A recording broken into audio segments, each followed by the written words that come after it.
Hello everyone. आज का हमारा टॉपिक है राष्ट्रीय आय यानी कि नेशनल इनकम। आज इसकी हम एक कंप्लीट क्लास करने वाले हैं जिसमें हम जानेंगे कि राष्ट्रीय आय क्या होती है, राष्ट्रीय आय सर्वप्रथम किसके द्वारा प्रस्तुत की गई थी और किन किन चीज़ों से राष्ट्रीय आय को ज्ञात किया जाता है। तो ये हमारी भारत की अर्थव्यवस्था को जानने के लिए बहुत आवश्यक है कि हमारे देश की राष्ट्रीय आय किस तरीके से ज्ञात की जा सकती है।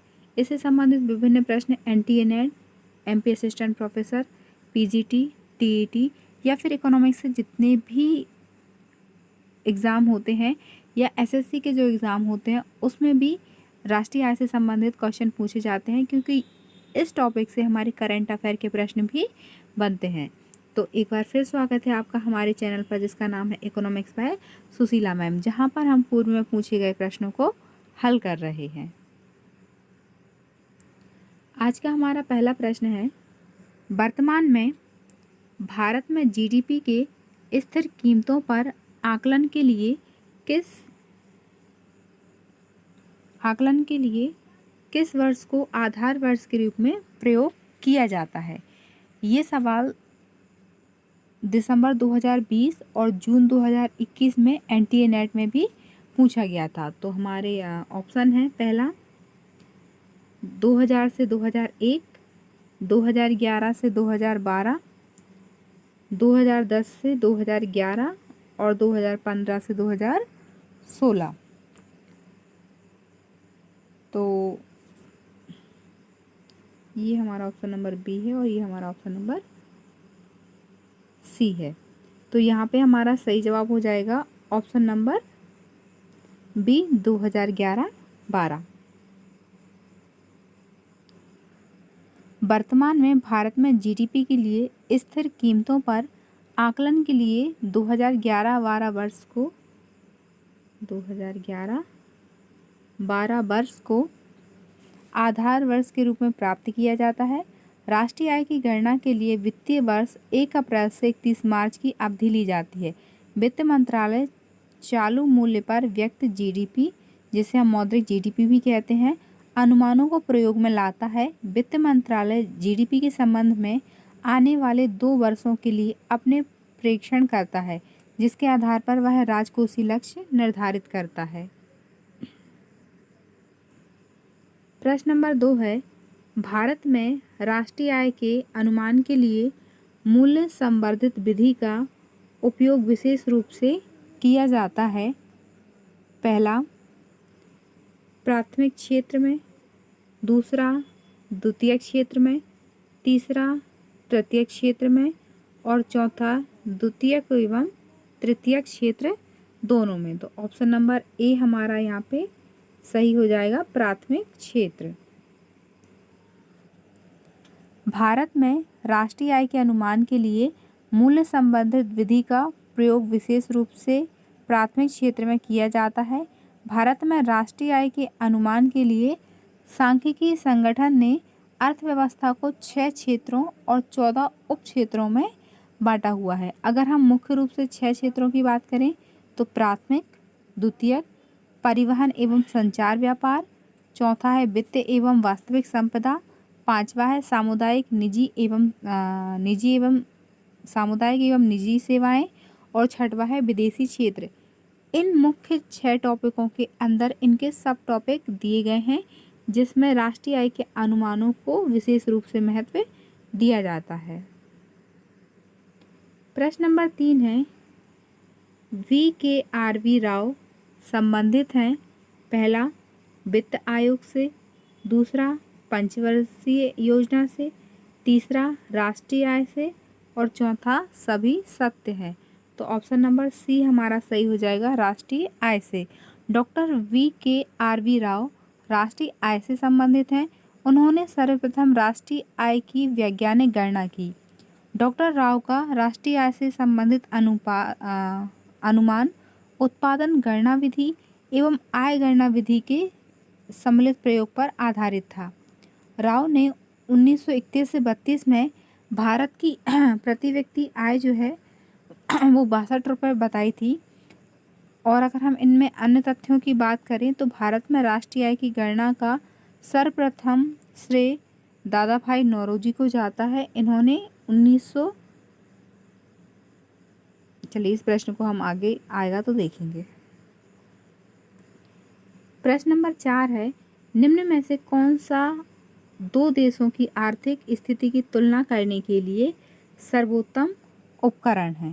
पहला जीएनपी और जीएनपी, दूसरा एनएनपी ऑब्लिक एनएनपी, तीसरा व्यक्तिक आय और चौथा प्रति व्यक्ति आय। तो यहाँ पे हमारा ऑप्शन नंबर डी सही हो जाएगा, प्रति व्यक्ति आय। प्रति व्यक्ति आय किसी देश की आर्थिक स्थिति की तुलना करने के लिए अन्य क्षेत्र में रहने वाले व्यक्तियों की तुलना करने के लिए सर्वोत्तम है और प्रति व्यक्ति आय किसी देश, राज्य, नगर या अन्य क्षेत्र में रहने वाले व्यक्तियों की औसत आय होती है। अर्थात प्रति व्यक्ति आय बराबर कुल राष्ट्रीय आय बटे कुल जनसंख्या। आमतौर पर अगर एक राष्ट्र की प्रति व्यक्ति आय दूसरे राष्ट्र से अधिक हो तो पहला राष्ट्र दूसरे से अधिक समृद्ध और संपन्न होता है। प्रश्न नंबर 5 है, भारत में पहली बार राष्ट्रीय आय की गणना में आय तथा उत्पादन विधि के साथ व्यय विधि को कब जोड़ा गया? पहला 1951 में, दूसरा 1957 में, तीसरा 1991 में और चौथा 1967 में। तो ऑप्शन नंबर डी हमारा सही हो जाएगा। भारत में पहली बार 1967 में राष्ट्रीय आय की गणना में आय तथा उत्पादन विधि के साथ व्यय विधि को जोड़ा गया था।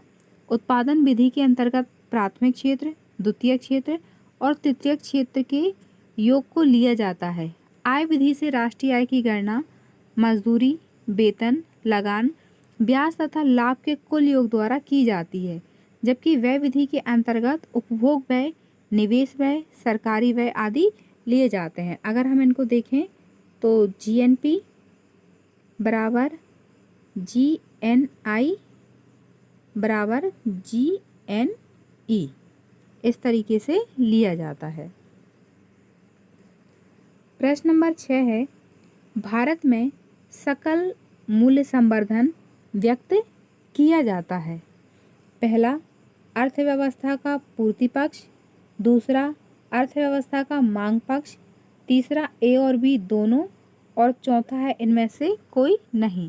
तो ऑप्शन नंबर ए हमारा सही हो जाएगा, अर्थव्यवस्था का पूर्ति पक्ष। भारत में सकल मूल्य संवर्धन जिसे जीवीए कहते हैं अर्थव्यवस्था के पूर्ति पक्ष को व्यक्त करता है। सीएसओ की जनवरी 2015 की विज्ञप्ति के अनुसार जीडीपी की गणना के लिए क्षेत्रवार सकल मूल्यवर्धन के अनुमान के लिए साधन लागत के बजाय मूल कीमतों को प्रयोग में लाया जाता है। बेसिक मूल्य बराबर क्रेता से प्राप्त कीमत, ऋण उत्पाद पर प्रति व्यक्ति इकाई और धन उत्पाद की प्रति इकाई सब्सिडी होती है। प्रश्न नंबर 7 है, मकर जाल जिसे हम कॉफ वे के रूप में जानते हैं प्रमेय उदाहरण है। पहला आंशिक संतुलन का, दूसरा सामान्य संतुलन का, तीसरा स्थैतिक संतुलन का और चौथा प्रावैगिक संतुलन का। तो हमारा ऑप्शन नंबर डी सही हो जाएगा, प्रावैगिक संतुलन।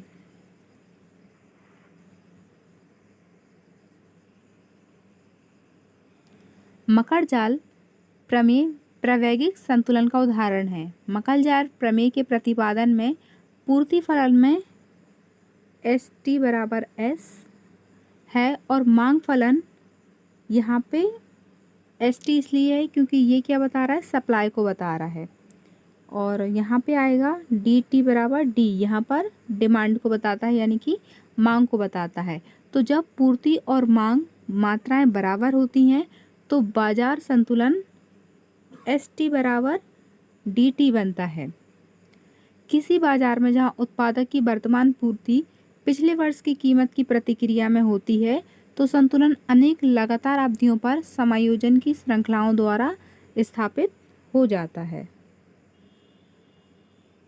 प्रश्न नंबर 8 है, आय प्रभाव की मान्यता के अनुसार एक अर्थव्यवस्था में दो क्षेत्र होते हैं। पहला कृषि एवं उद्योग, दूसरा उद्योग एवं सेवाएं, तीसरा परिवार एवं फर्म और चौथा उपरोक्त सभी।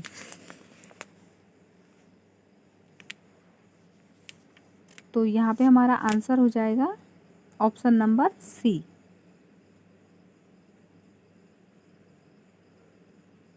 परिवार एवं फर्म। आय प्रभाव की मान्यता के अनुसार एक अर्थव्यवस्था में दो क्षेत्र परिवार एवं फर्म होते हैं। परिवार को घरेलू क्षेत्र एवं फर्म को व्यवसाय क्षेत्र भी कहते हैं। घरेलू क्षेत्र के पास उत्पादन के सभी साधन अर्थात भूमि, श्रम, पूंजी और उद्यम उपलब्ध होते हैं। यह क्षेत्र व्यवसाय क्षेत्र को इन साधनों की सेवाएं बेचने के लिए किराया, मजदूरी, ब्याज और लाभ के रूप में आय प्राप्त करता है। व्यवसाय क्षेत्र में उत्पादक वर्ग होता है जो वस्तुओं का उत्पादन करके घरेलू क्षेत्र को बेचता है। प्रश्न नंबर 9 है, किस मूल्य में वर्तमान मूल्य पर राष्ट्रीय आय स्थिर मूल्य पर राष्ट्रीय उत्पाद से अधिक है? पहला घटता मूल्य स्तर, दूसरा बढ़ता मूल्य स्तर, तीसरा स्थिर मूल्य स्तर और चौथा स्थिर आय स्तर। तो ऑप्शन नंबर बी हमारा सही हो जाएगा, राइजिंग प्राइस लेवल, बढ़ता मूल्य स्तर। बढ़ते मूल्य स्तर से वर्तमान मूल्य पर राष्ट्रीय उत्पाद स्थिर मूल्य पर राष्ट्रीय उत्पाद से अधिक है, क्योंकि वर्तमान में मूल्य बढ़ रहा है जिससे वर्तमान में राष्ट्रीय उत्पाद ज़्यादा होता है और स्थिर मूल्य पर राष्ट्रीय उत्पाद की गणना करने पर कम होता है। प्रश्न नंबर 10 है, भारत में राष्ट्रीय आय का आकलन कौन सी एजेंसी करती है? पहला वित्त आयोग, दूसरा भारतीय रिजर्व बैंक, तीसरा केंद्रीय सांख्यिकी संगठन और चौथा योजना आयोग। तो ऑप्शन नंबर सी हमारा सही हो जाएगा, सेंट्रल स्टैटिस्टिकल ऑर्गेनाइजेशन, केंद्रीय सांख्यिकीय संगठन। भारत में राष्ट्रीय आय का आकलन केंद्रीय सांख्यिकी संगठन, जो अब राष्ट्रीय सांख्यिकी कार्यालय के नाम से जाना जाता है, मतलब पहले CSO था, अब NSO हो गया है। CSO सांख्यिकी कार्यक्रम क्रियान्वयन मंत्रालय का एक भाग है जो राष्ट्रीय आय आकलन के संबंध में निर्णय लेता है। CSO ने जनवरी 2015 से आधार वर्ष के रूप में प्रयुक्त 2004-05 की जगह 2011-12 को ले लिया है। हर एक फैक्टर का एक आधार वर्ष होता है, बेस ईयर होता है। तो पहले 2004 और 5 था और वर्तमान में 2011 और 12 को ले लिया गया है। तो इस बात का हमें विशेष ध्यान रखना है कि हमारा राष्ट्रीय आय का आधार वर्ष क्या है। प्रश्न नंबर 11 है, सकल घरेलू उत्पाद और विदेशों से निवल आधिकारिक आय का योग है।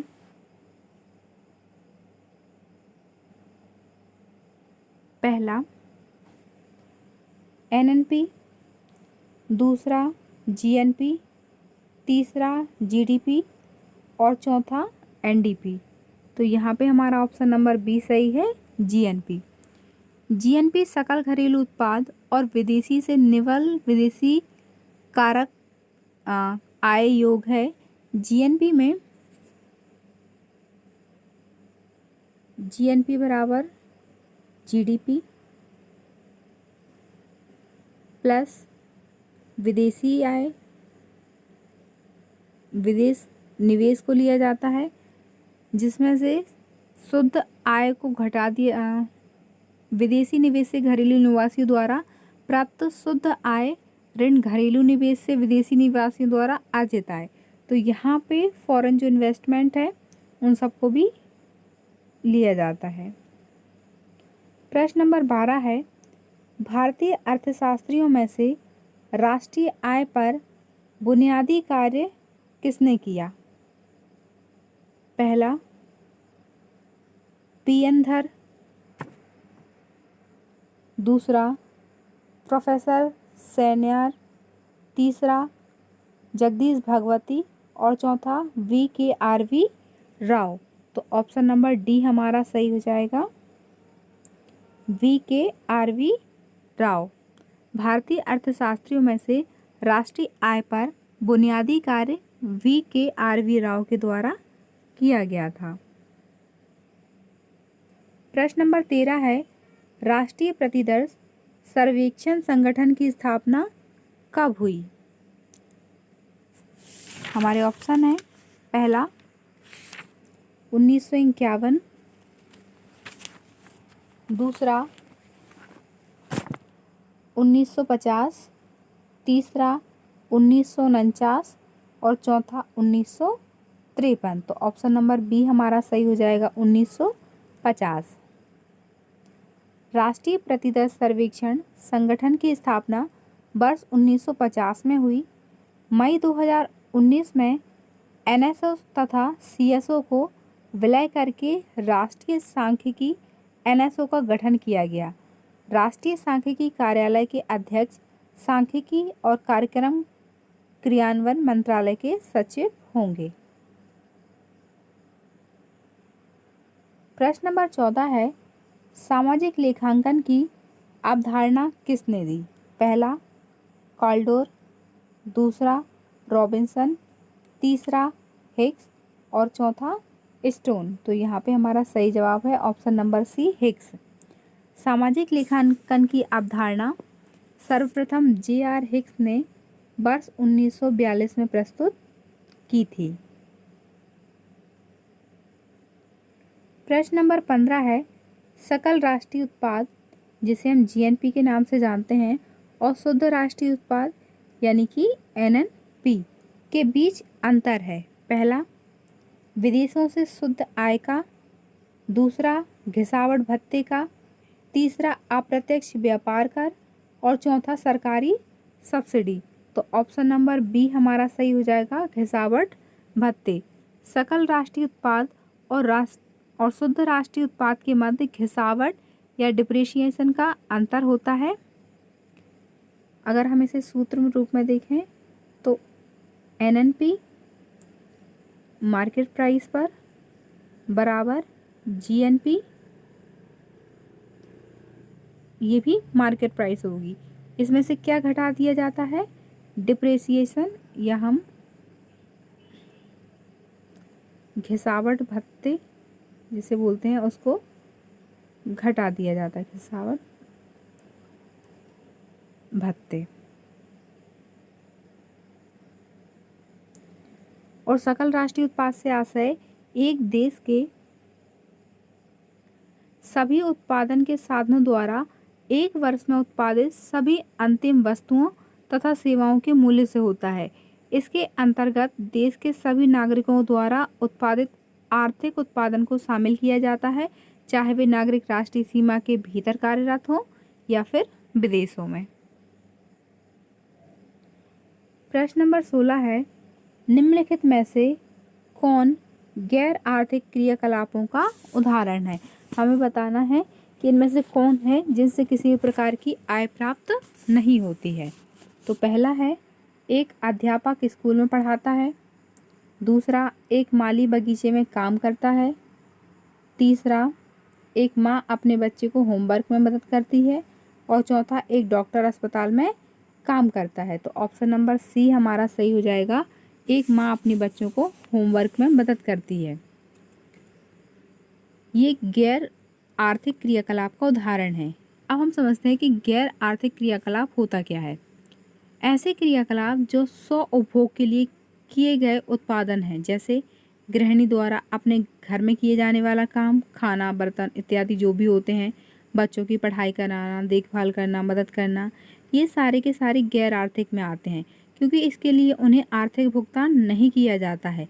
इसलिए गैर आर्थिक क्रियाकलापों के तहत दी गई सेवाओं को राष्ट्रीय आय में नहीं जोड़ा जाता। प्रश्न नंबर 17 है, साधन लागत पर शुद्ध घरेलू उत्पाद है।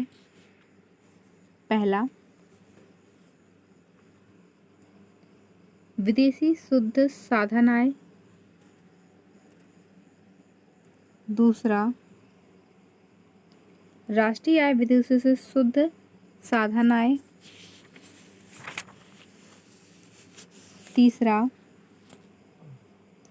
बाजार कीमतों पर शुद्ध राष्ट्रीय उत्पाद ऋण अप्रत्यक्ष कर। और चौथा है उपरोक्त में से कोई नहीं।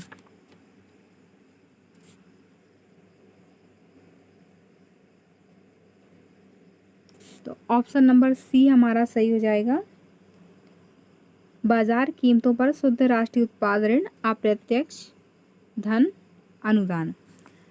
साधन लागत पर शुद्ध घरेलू उत्पाद से अभिप्राय एक लेखा वर्ष की अवधि में एक देश की घरेलू सीमा के अंदर सृजित कारक आय के कुल योग से है। साधन लागत पर शुद्ध घरेलू उत्पाद को बाजार कीमत पर शुद्ध घरेलू उत्पाद में से निवल अप्रत्यक्ष कर को घटा दिया जाता है। प्रश्न नंबर 19 है, बाजार कीमत पर सकल घरेलू उत्पाद की गणना का सूत्र है। पहला, जीडीपी मार्केट प्राइस बराबर जीडीपी ऋण घिसावट। दूसरा, जीडीपी मार्केट प्राइस बराबर वस्तुओं की बाजार कीमत धन विदेशों से प्राप्त शुद्ध आय। और चौथा, जीडीपी मार्केट प्राइस बराबर वस्तुओं की बाजार कीमत ऋण विदेशों से प्राप्त शुद्ध आय। और चौथा उपरोक्त में से कोई नहीं। तो ऑप्शन नंबर सी हमारा सही है। जीडीपी मार्केट प्राइस बराबर वस्तुओं की बाजार कीमत में से विदेशों से प्राप्त शुद्ध आय को घटा दिया जाता है। प्रश्न नंबर 19 है, व्यक्तिगत आय में से किसे छोड़कर अन्य सभी शामिल होते हैं। पहला, व्यक्तिगत बचत। दूसरा, व्यक्तिगत आय। तीसरा, लाभांश भुगतान। और चौथा, अवितरित कॉर्पोरेट लाभ। तो यहाँ पे हमारा ऑप्शन नंबर डी सही है, अवितरित कॉर्पोरेट लाभ। व्यक्तिगत आय को निजी व्यक्तियों द्वारा आय के सभी स्रोतों से प्राप्त होने वाली सभी आयों के योग के रूप में परिभाषित किया जाता है। मजदूरी तथा वेतन, शुल्क और कमीशन, बोनस, अनुशंसी लाभ, लाभांश भुगतान, ब्याज प्राप्तियां, स्वरोजगार से प्राप्त आय, व्यक्तिगत बचत, अंतरण भुगतान आदि शामिल किए जाते हैं। अवितरित कॉर्पोरेट लाभ, लाभकर और कर्मचारियों द्वारा सामाजिक सुरक्षा योजना को व्यक्तिगत आय में शामिल नहीं किया जाता। प्रश्न नंबर 20 है, सकल राष्ट्रीय उत्पाद और सकल घरेलू उत्पाद के बीच का अंतर है। पहला,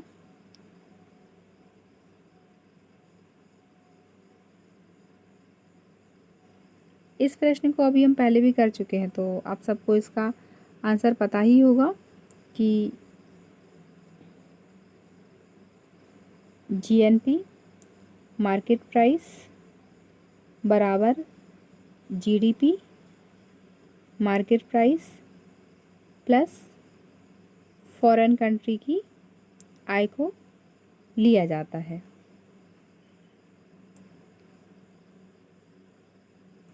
प्रश्न नंबर 21 है, कल्याण का बेहतर माप कौन सा है। पहला, राष्ट्रीय आय। दूसरा, प्रति व्यक्ति आय। तीसरा, प्रति व्यक्ति व्यय योग्य आय। और चौथा है सकल राष्ट्रीय उत्पाद। तो ऑप्शन नंबर सी हमारा सही हो जाएगा, प्रति व्यक्ति व्यय योग्य आय। कल्याण का बेहतर माप व्यय योग्य व्यक्तिक आय करती है। व्यय योग्य व्यक्तिक आय ज्ञात करने के लिए व्यक्तिक आय में से व्यक्तिक प्रत्यक्ष करों को घटाया जाता है।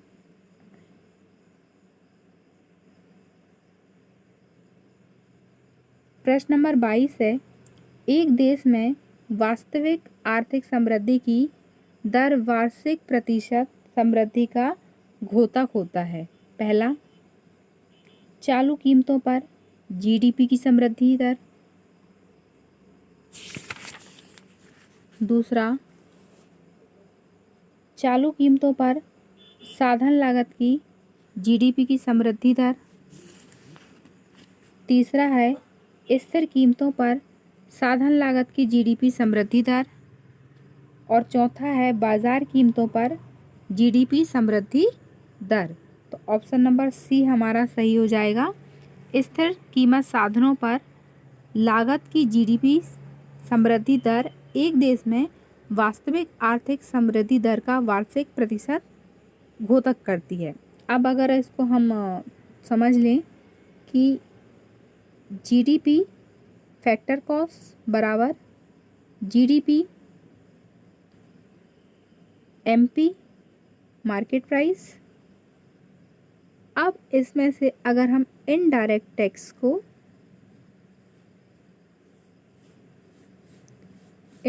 टैक्स को घटाते हैं और इसमें क्या जोड़ते हैं, सब्सिडी।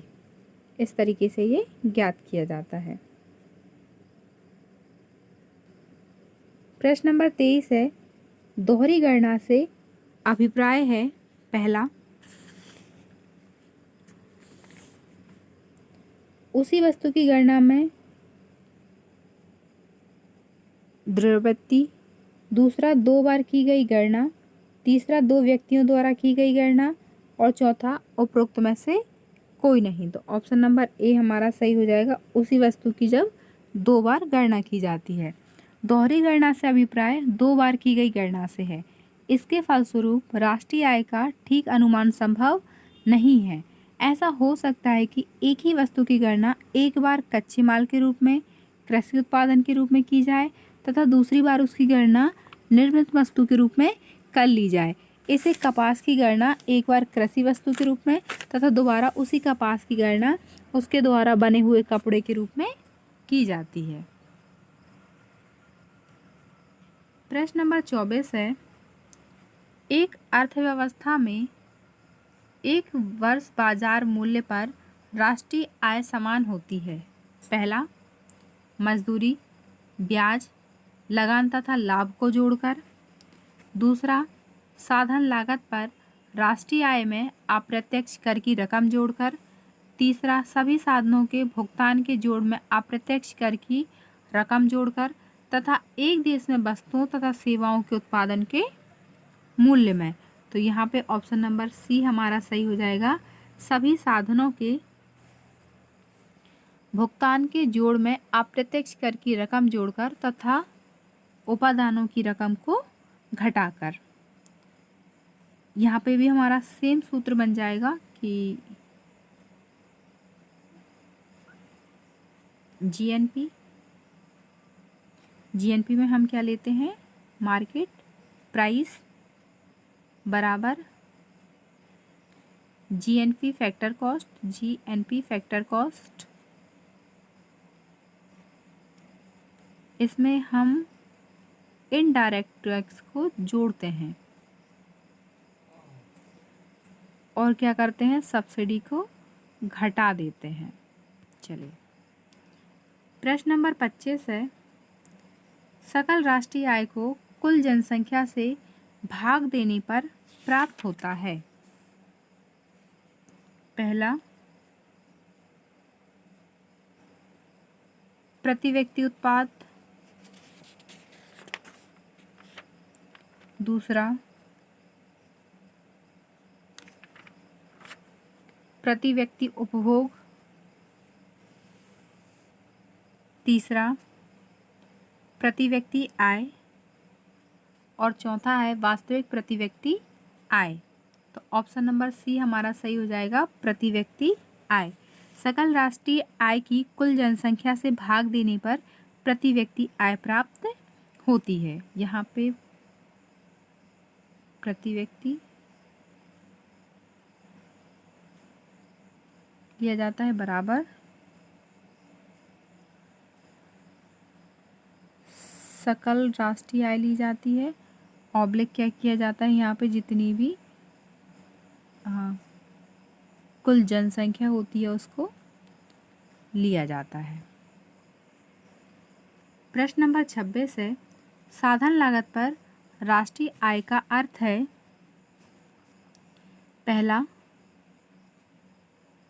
बाजार मूल्यों पर राष्ट्रीय आय सभी कर।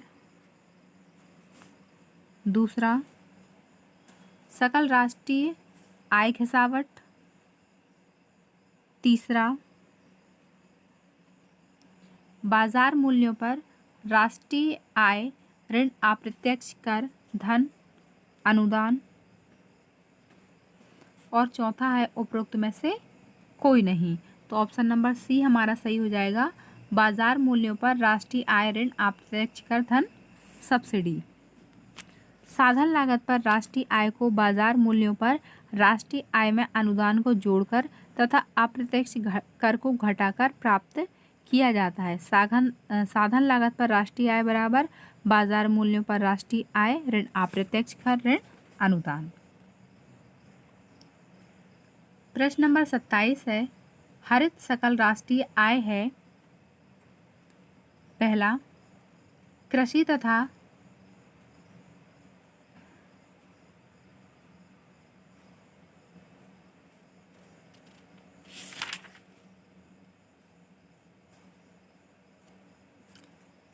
जंगलत की आय का हिस्सा। दूसरा, विदेशी व्यापार से प्राप्त आय का हिस्सा। तीसरा, वह हिस्सा जिसमें काला धन नहीं है। और चौथा, जिसमें पर्यावरण क्षरण का लेखा भी किया गया हो। तो ऑप्शन नंबर डी हमारा सही हो जाएगा, जिसमें पर्यावरण क्षरण का लेखा भी किया गया है। हरित सकल राष्ट्रीय आय वह आय है जिसमें पर्यावरण क्षरण का भी लेखा किया जाता है, अर्थात राष्ट्रीय आय की गणना करते समय जब पर्यावरण के क्षति को भी राष्ट्रीय आय में सम्मिलित कर लिया जाए तो इसे हरित सकल राष्ट्रीय आय कहते हैं। प्रश्न नंबर 28 है, सर्वप्रथम भारत की राष्ट्रीय आय की गणना का अनुमान लगाया था। पहला, बाल गंगाधर तिलक। दूसरा, दादा भाई नौरोजी। तीसरा, J.C. कुमारप्पा। और चौथा है R.C. दत्त ने। तो ऑप्शन नंबर बी हमारा सही है, दादा भाई नौरोजी ने। भारत में सर्वप्रथम राष्ट्रीय आय की गणना का अनुमान दादा भाई नौरोजी ने लगाया था 1867 से 68 में। दादा भाई नौरोजी ने प्रति व्यक्ति 20 रुपये राष्ट्रीय आय का अनुमान लगाया था।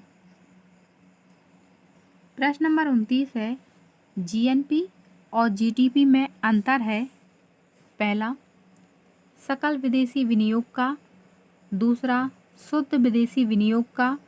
तीसरा, शुद्ध निर्यात का। और चौथा, विदेशों से शुद्ध साधन आय। तो ऑप्शन नंबर डी सही है, विदेशों से शुद्ध साधन आय।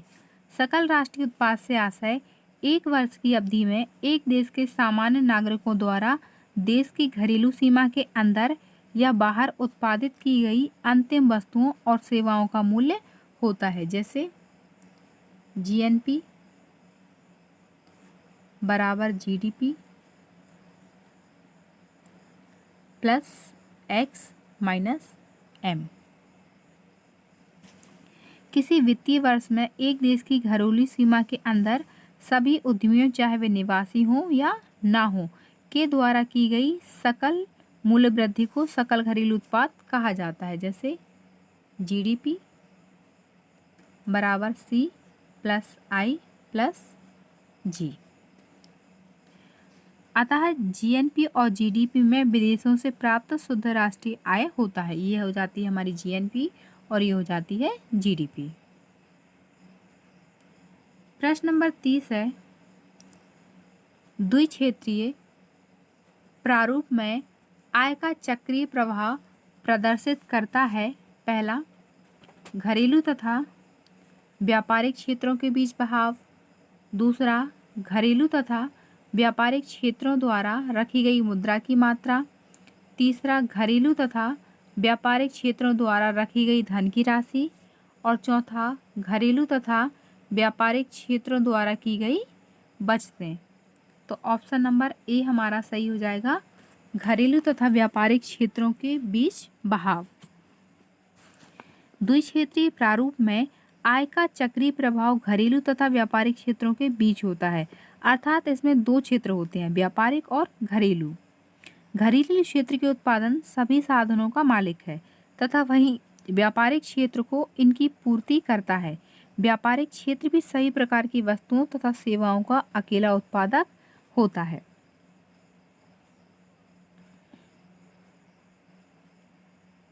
प्रश्न नंबर 31 है, वास्तविक राष्ट्रीय आय में वृद्धि होती है जबकि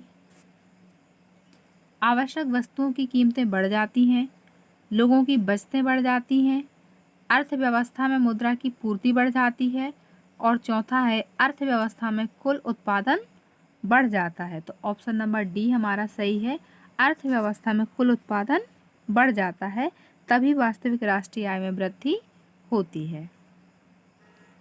प्रश्न नंबर 32 है, शुद्ध राष्ट्रीय उत्पाद एनएनपी बराबर होता है, पहला जब जीएनपी में से सकल कर को घटा दिया जाता है, जब जीएनपी में से विदेशी सहायता घटा दी जाती है, या जब जीएनपी में से पूंजी ह्रास घटाते हैं, या जीएनपी में से अप्रत्यक्ष कर हटाते हैं। तो ऑप्शन नंबर सी हमारा सही हो जाएगा, जब जीएनपी में से मूल्य ह्रास को घटाते हैं। शुद्ध राष्ट्रीय उत्पाद ज्ञात करने के लिए जीएनपी में से पूंजी स्टॉक की खपत या मूल्य ह्रास को घटा दिया जाता है, अर्थात जीएनपी बराबर एनएनपी बराबर जीएनपी ऋण डिप्रिसिएशन या ह्रास जिसे कहते हैं हम। प्रश्न नंबर 33 है, यदि बाजार मूल्यों पर राष्ट्रीय आय में उत्पादन जोड़ दिया जाए और अप्रत्यक्ष कर घटा दिया जाए तो वह बराबर होगा,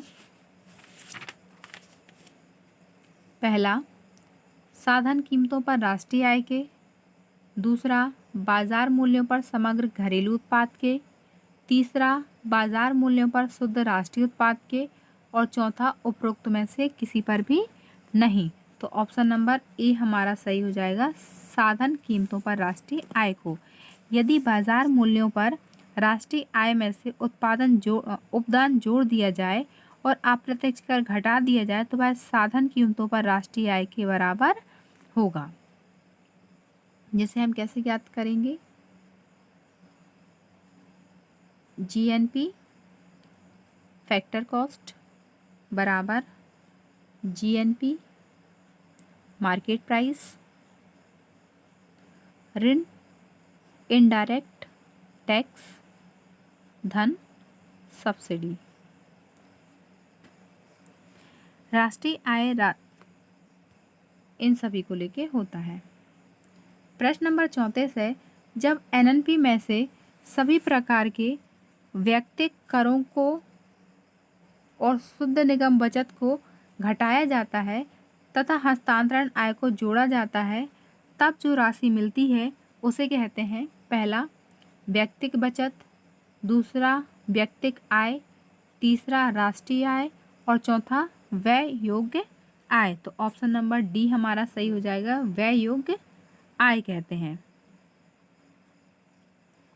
जब एनएनपी में से सभी प्रकार के व्यक्तिगत करों और शुद्ध निगम बचत को घटाया जाता है तथा हस्तांतरण आय को जोड़ा जाता है, तब जो राशि मिलती है उसे व्यय योग्य आय कहते हैं।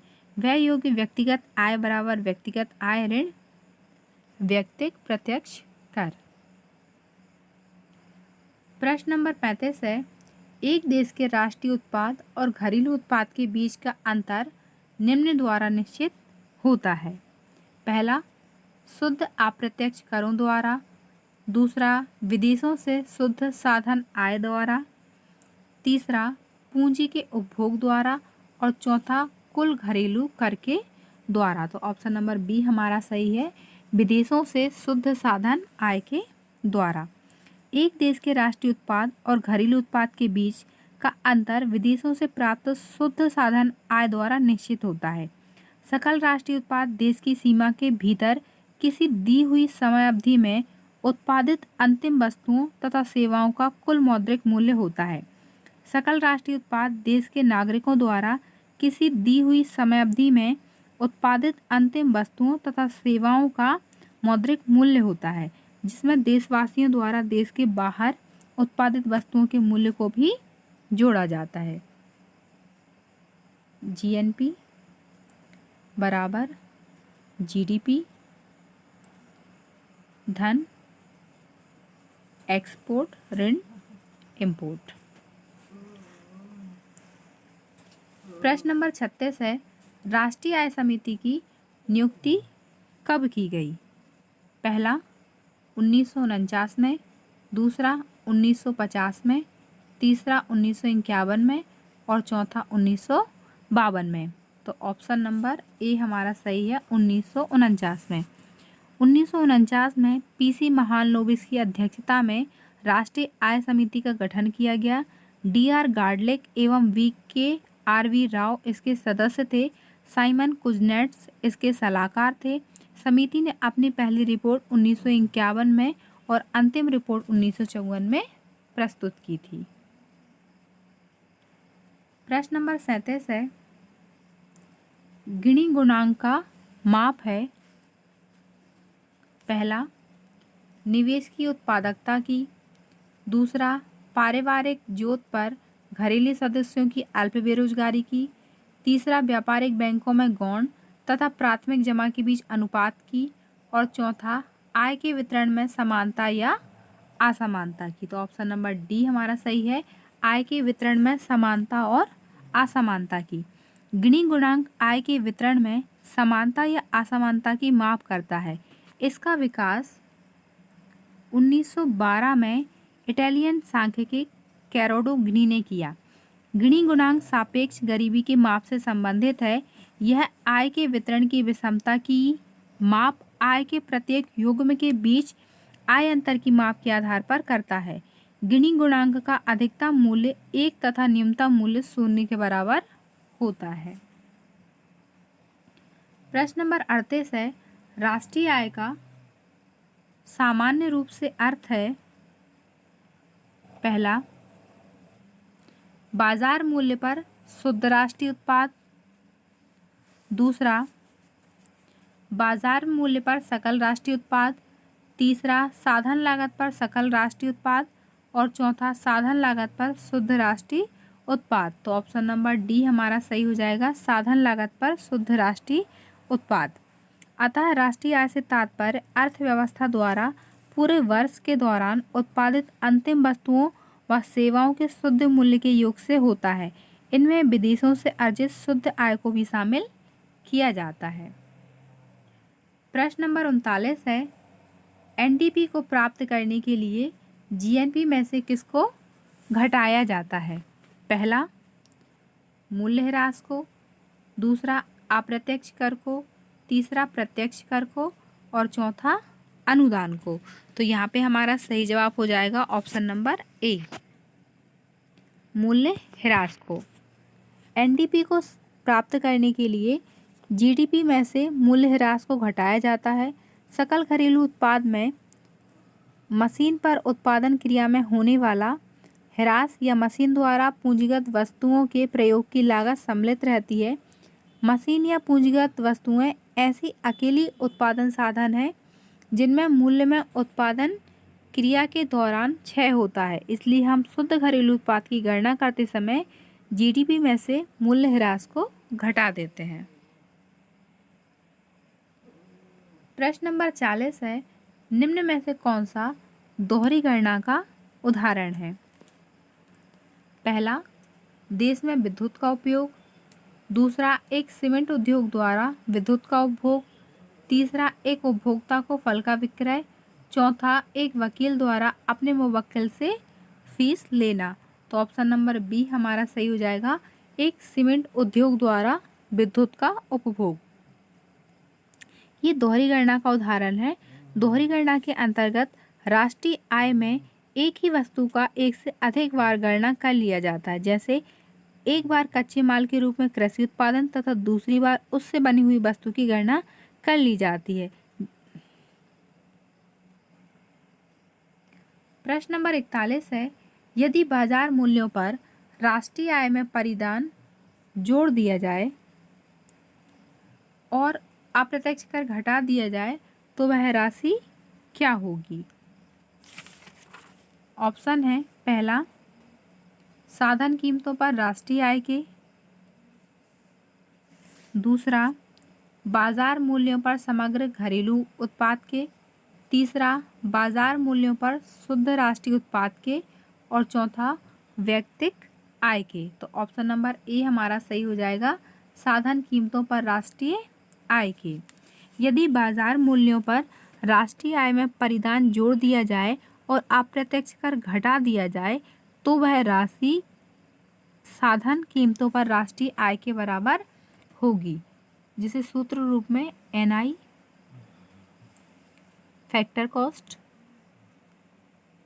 बराबर NI मार्केट प्राइस में से इनडायरेक्ट टैक्स को हम क्या कर रहे हैं, घटा रहे हैं और सब्सिडी को जोड़ रहे हैं। प्रश्न नंबर 42 है, व्यक्तिक आय बराबर होती है, पहला सकल राष्ट्रीय उत्पाद में से जब घिसावट को घटा देते हैं, दूसरा शुद्ध राष्ट्रीय आय में अप्रत्यक्ष कर आर्थिक अनुदान, तीसरा व्यय योग्य आय धन व्यक्तिक प्रत्यक्ष कर और चौथा कोई नहीं।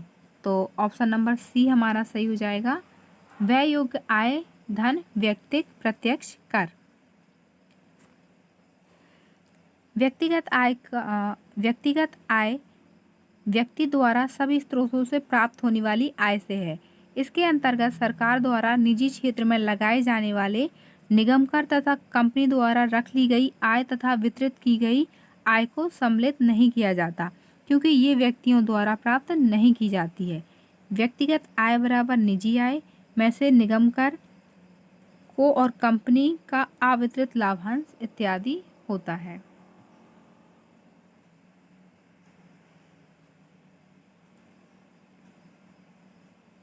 प्रश्न नंबर 43 है, 8वीं पंचवर्षीय योजना के प्रथम 4 वर्षों औसत वार्षिक पद्धति दर रही है, पहला 5%, दूसरा 5.5%, तीसरा 5.6% और चौथा 5.7%। तो ऑप्शन नंबर डी हमारा सही है, 5.7%। आठवीं पंचवर्षीय योजना की समय अवधि 1 अप्रैल 1992 से 31 मार्च 1997 तक थी। यह योजना जॉन डब्ल्यू मुलर मॉडल पर आधारित थी। इस योजना में विकास दर का लक्ष्य 5.6 रखा गया था तथा प्राप्ति लक्ष्य में 6.68 थी। 8वीं पंचवर्षीय योजना के प्रथम 4 वर्षों में औसत वार्षिक वृद्धि दर 5.7 रही। इस योजना में विभिन्न पहलुओं को ध्यान में रखते हुए मानव संसाधन विकास को मूल उद्देश्य माना गया था। प्रश्न नंबर 44 है, एक राष्ट्रीय उत्पाद और उसी तरह एक घरेलू उत्पाद के वृद्धि बीच का अंतर निम्न द्वारा निश्चित होता है। पहला शुद्ध अप्रत्यक्ष कर, दूसरा विदेशों से शुद्ध साधन आय, तीसरा पूंजी का उपभोग और चौथा कुल घरेलू कर। तो ऑप्शन नंबर बी हमारा सही हो जाएगा, विदेशों से शुद्ध साधन आय। एक राष्ट्रीय उत्पाद और उसी तरह एक घरेलू उत्पाद के बीच का अंतर विदेशों से शुद्ध साधन आय द्वारा निश्चित होता है। सकल घरेलू उत्पाद देश की सीमा के अंदर किसी दी हुई समयावधि में उत्पादित अंतिम वस्तुओं एवं सेवाओं का कुल मौद्रिक मूल्य होता है। सकल राष्ट्रीय उत्पाद किसी देश के नागरिकों द्वारा किसी दी हुई समयावधि में उत्पादित कुल अंतिम वस्तुओं तथा सेवाओं का मौद्रिक मूल्य होता है, जिसमें देशवासियों द्वारा देश के बाहर उत्पादित वस्तुओं के मूल्य को भी सम्मिलित किया जाता है। प्रश्न नंबर 45 है, व्यय योग्य आय बराबर है, पहला सकल राष्ट्रीय उत्पादन घिसावट। दूसरा, विशुद्ध राष्ट्रीय उत्पादन में से अप्रत्यक्ष कर घटा देते हैं और आर्थिक अनुदान को जोड़ते हैं। तीसरा, व्यक्तिगत आय में से व्यक्तिगत प्रत्यक्ष कर को घटाते हैं और उपरोक्त में से कोई नहीं। तो ऑप्शन नंबर सी हमारा सही हो जाएगा। व्यक्तिगत आय में से व्यक्तिगत प्रत्यक्ष कर को घटा देते हैं। जब व्यक्तिगत आय में से व्यक्तिगत प्रत्यक्ष करों को घटा दिया जाता है तो इससे व्यक्तिगत प्रायोज्य आय प्राप्त होती है। व्यक्तिगत प्रत्यक्ष कर व्यक्तियों द्वारा सरकार को दिया जाने वाला अनिवार्य भुगतान है। प्रश्न नंबर 46 है, राष्ट्रीय आय मापने की सर्वोत्तम विधि है। पहला, उत्पाद धन व्यय विधि। दूसरा, उत्पाद विधि। तीसरा, आय विधि। और चौथा, कोई नहीं। तो यहाँ पे हमारा सही जवाब है ऑप्शन नंबर ए, उत्पाद धन व्यय विधि। राष्ट्रीय आय मापने की सर्वोत्तम विधि उत्पाद विधि एवं व्यय विधि है। उत्पाद विधि विभिन्न उद्योगों के अलग अलग राष्ट्रीय उत्पादन में योगदान का मूल्यांकन करती है। यह विधि इस धारणा पर आधारित है कि विभिन्न उत्पादक इकाइयों के उत्पादन के मूल्यों का योग ही सकल राष्ट्रीय उत्पाद है। इसलिए हम विभिन्न इकाइयों को लेते हैं।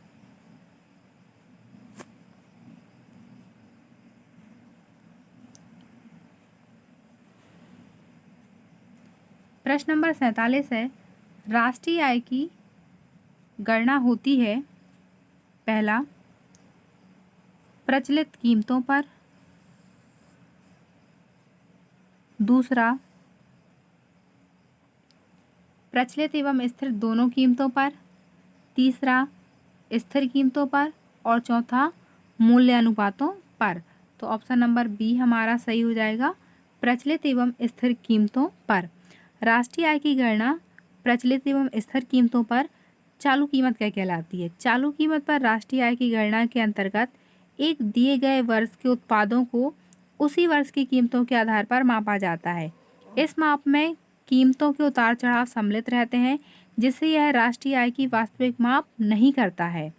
स्थिर कीमत, स्थिर कीमतों पर राष्ट्रीय आय की गणना एक दिए गए वर्ष के उत्पादों की कीमतों को आधार वर्ष के लिए साथ ही उसके पश्चात अन्य वर्षों के लिए भी स्थिर मान लिया जाता है, अतः कीमतों के उतार चढ़ाव को दूर कर देता है। इसलिए यह आय में होने वाली वास्तविक परिवर्तन को व्यक्त करता है। किसी अर्थव्यवस्था की आर्थिक समृद्धि की माप स्थिर कीमतों पर की जाती है। जैसे वर्तमान में हमारा आधार वर्ष क्या चल रहा है राष्ट्रीय आय को लेके 2011-12। प्रश्न नंबर 48 है, राष्ट्रीय आय की तुलना में जनसंख्या वृद्धि की दर ऊंची है तो प्रति व्यक्ति आय होगी। पहला, घटेगी। दूसरा, बढ़ेगी। तीसरा, स्थिर रहेगी। और चौथा, कोई प्रभाव नहीं पड़ेगा।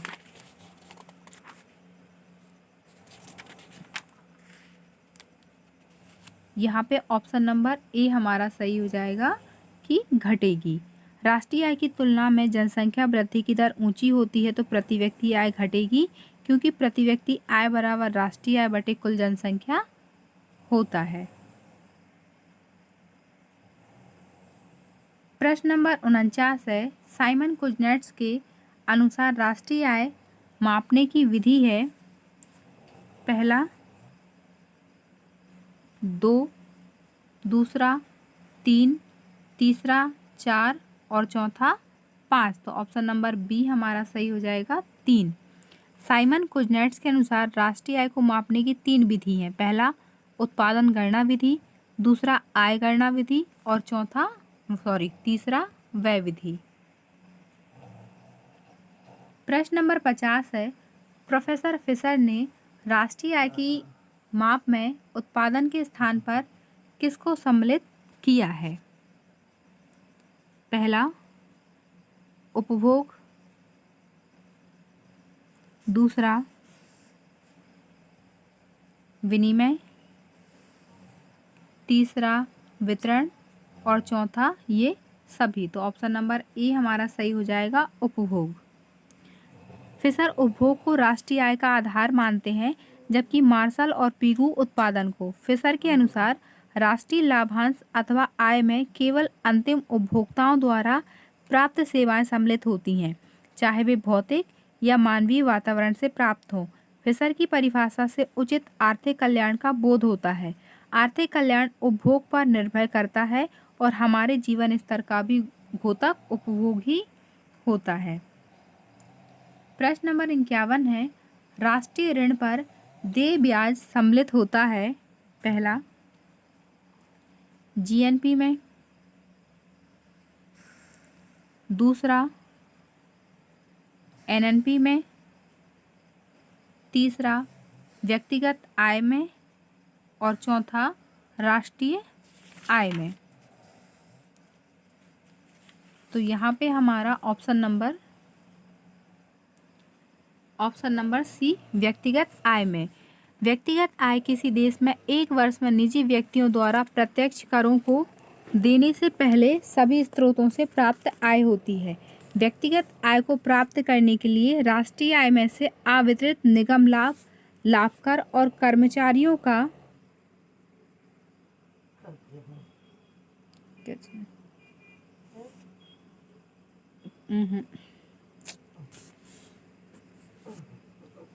अवितरित निगम लाभ, लाभ कर और कर्मचारियों को सामाजिक सुरक्षा स्कीमों को अंशदान घटाकर व्यक्तिगत आय निकाली जाती है। लेकिन व्यावसायिक और सरकारी अंतरण भुगतान, उपहार और विदेशों से भेजी गई धनराशि इत्यादि होते हैं। जैसे व्यक्तिगत आय बराबर राष्ट्रीय आय, धन हस्तांतरण आय, ऋण बीमा अंशदान, धन कंपनी लाभ पर कर दायित्व, धन अवितरित लाभ। प्रश्न नंबर 52 है, प्रति व्यक्ति आय तथा आय असमानता के स्तर के मध्य संबंध को प्रदर्शित करने वाला वक्र कहलाता है। पहला लॉरेंज वक्र, दूसरा कुजनेट वक्र, तीसरा एंजल वक्र और चौथा उपरोक्त में से कोई नहीं। तो ऑप्शन नंबर बी हमारा सही हो जाएगा, कुजनेट वक्र। साइमन कुजनेट ने यह प्रमाणित किया कि शुरू में जब आर्थिक विकास होता है तब कुछ लोग ही आय की वृद्धि से लाभान्वित होते हैं। इसलिए आर्थिक विकास के साथ साथ आय के वितरण की विषमता बढ़ती है, पर आर्थिक विकास के साथ अन्य समूह भी लाभान्वित होने लगते हैं और आय के वितरण में कम होने लगती है। अगर हम इसको देखें तो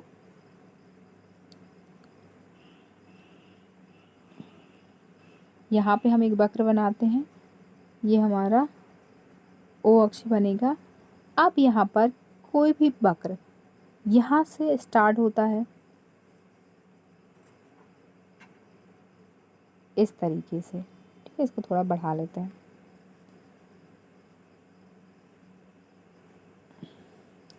ये जो बीच वाला बिंदु होता है ये क्या है, कुजनेट्स वक्र है। यहाँ पर आर्थिक विकास के चरण में से प्रति व्यक्ति आय को घटा दिया जाता है। यहाँ प्रति व्यक्ति आय है, इनकम, और यहाँ पर आय विषमता का स्तर है। इस प्रकार यदि हम आर्थिक विकास को प्रति व्यक्ति आय से प्रदर्शित करें तो हम पाएंगे कि प्रति व्यक्ति आय की वृद्धि के साथ शुरू में आय की विषमता बढ़ती है तथा अंत में आय की वृद्धि के साथ आय वितरण की विषमता कम होती जाती है और यह उल्टे यू आकार का होता है। तो कभी भी अगर आपसे पूछा जाता है कि कुजनेट वक्र किस प्रकार का होता है तो कुजनेट वक्र जो है वो उल्टे यू आकार का होता है। तो इस बात का भी हमें विशेष ध्यान रखना है। इस वीडियो को देखने के लिए थैंक यू सो मच। अगर आपको यह वीडियो पसंद आई है तो लाइक कीजिए, शेयर कीजिए और कमेंट करके बताइए कि आपको वीडियो कैसी लगी और ज़्यादा से ज़्यादा हमारे चैनल को सब्सक्राइब कीजिए ताकि आगे भी इस प्रकार की जो वीडियोस बनेंगी वो आपको तुरंत प्राप्त हो सके और आप अपनी परीक्षा की तैयारी बहुत अच्छे से कर सकें, क्योंकि हमारा एक मेन मोटिव है एग्ज़ाम क्रैक करना। तो हमें निरंतर लगे रहना है पढ़ने के लिए। Have a good day, best of luck.